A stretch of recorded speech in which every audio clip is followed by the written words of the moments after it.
नमस्कार दोस्तों। मैं नवीन कुमार अपने चैनल लैंग्वेज ऑफ प्लैनेट्स में आपका स्वागत करता हूं। आज का ये वीडियो निश्चित तौर से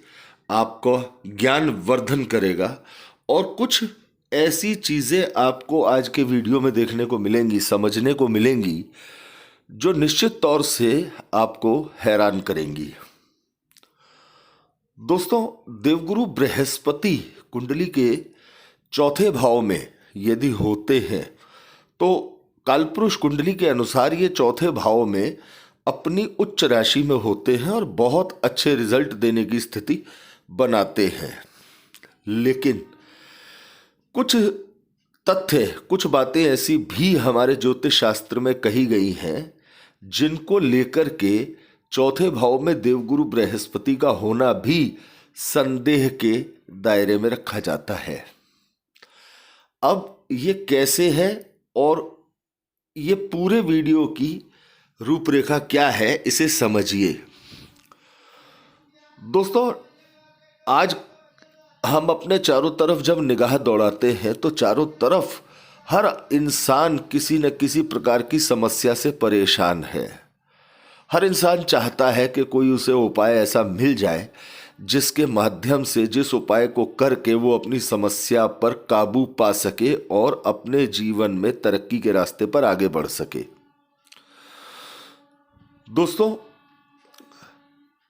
अधिकतर समस्याओं के समाधान साधारण उपायों के माध्यम से किए जाते हैं और किए जाने का प्रयास किया जाता है। समस्या को दूर करने का हर संभव प्रयास ज्योतिष विद्वान करते हैं, लेकिन उन पीड़ाओं से मुक्ति, उन परेशानियों से मुक्ति आसानी से नहीं मिल पाती जो हमारे पितरों के कारण होती है, जो हमारे पूर्वजों के कारण होती है। वैसे तो साल में 15 दिन का एक अवसर आता है जो कि पितृपक्ष के नाम से जाना जाता है, और इस पितृपक्ष में 15 दिन पितरों को समर्पित सभी सेवा, दान, पुण्य सभी किए जाते हैं। लेकिन हमारी जन्म कुंडली में हमारा नवम भाव हमारे पितरों के परेशान होने की सूचना हमें किस प्रकार देता है, जिसकी वजह से हमारे पितरों के परेशान होने के कारण भी हमारे जीवन में कुछ इस तरह की समस्याएं खड़ी हो सकती हैं जिनका समाधान हमें आसानी से नहीं मिलता। दोस्तों, सबसे पहले समझने की बात यह है कि कालपुरुष कुंडली के अंदर जो आप स्क्रीन पर देख रहे हैं, कालपुरुष कुंडली है। कालपुरुष कुंडली के अंदर कुंडली के नवम भाव हमारे भाग्य भाव के स्वामी देवगुरु बृहस्पति हैं। जब देवगुरु बृहस्पति अपने भाग्य भाव को छोड़कर आपकी कुंडली के मोक्ष त्रिकोण में बैठ जाते हैं, यानी कि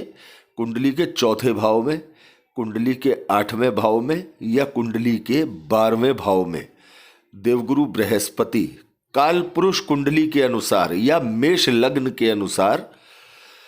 देवगुरु बृहस्पति यदि मोक्ष त्रिकोण में बैठ जाते हैं, कुंडली के चौथे भाव में, 8वें भाव में और 12वें भाव में, इसका सीधा मतलब ये निकाला जाता है कि जातक के पितृ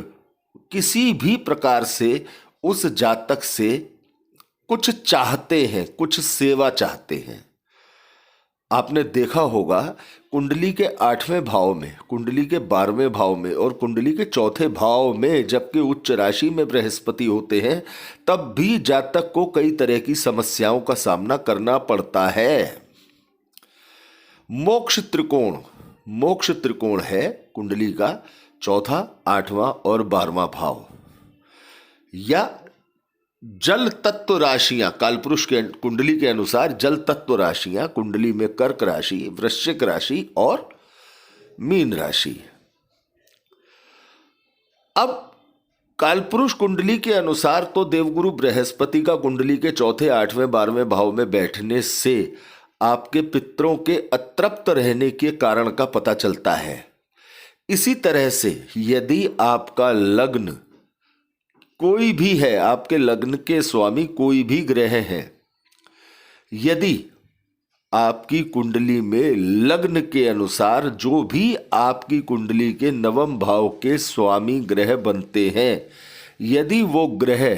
कुंडली में मोक्ष त्रिकोण में यानी कुंडली के चौथे भाव में, आठवें भाव में या 12वें भाव में जाकर बैठ जाते हैं, तो ये आपके उस व्यक्ति के लिए एक सूचना होती है, जिस व्यक्ति की ये कुंडली है वो सूचना ये होती है कि उसके पूर्वज उसकी किसी बात से उससे असंतुष्ट हैं, उसे प्रॉपर पितरों की तरफ से, पूर्वजों की तरफ से अच्छे रिजल्ट नहीं मिल रहे हैं। दोस्तों, नवम भाव के स्वामी का कुंडली के 12वें भाव में होना अर्थात अपने भाव से चौथा होना, कुंडली के चौथे भाव में होना अर्थात अपने भाव से 8वां होना, और कुंडली के 8वें भाव में होना अर्थात नवम भाव से 12वें भाव में होना। तो इस तरह से हमारे ज्योतिष विद्वानों ने, ज्योतिष ऋषियों ने, ज्योतिष मर्मज्ञों ने ये स्पष्ट किया है कि जब भी किसी जातक की जन्म कुंडली के अंदर उसके नवम भाव के स्वामी कुंडली के चौथे भाव में, 8वें भाव में या 12वें भाव में जाकर बैठ जाते हैं, तो ये उसके पितरों के असंतुष्ट होने की सूचना होती है। ये जरूरी नहीं कि उसके पूरे परिवार को इस परेशानी का कष्ट झेलना पड़े। ये व्यक्तिगत सूचना है, व्यक्तिगत उस व्यक्ति के लिए ये सूचना है जिसकी कुंडली में इस तरह का दोष बना हुआ है। इसके अलावा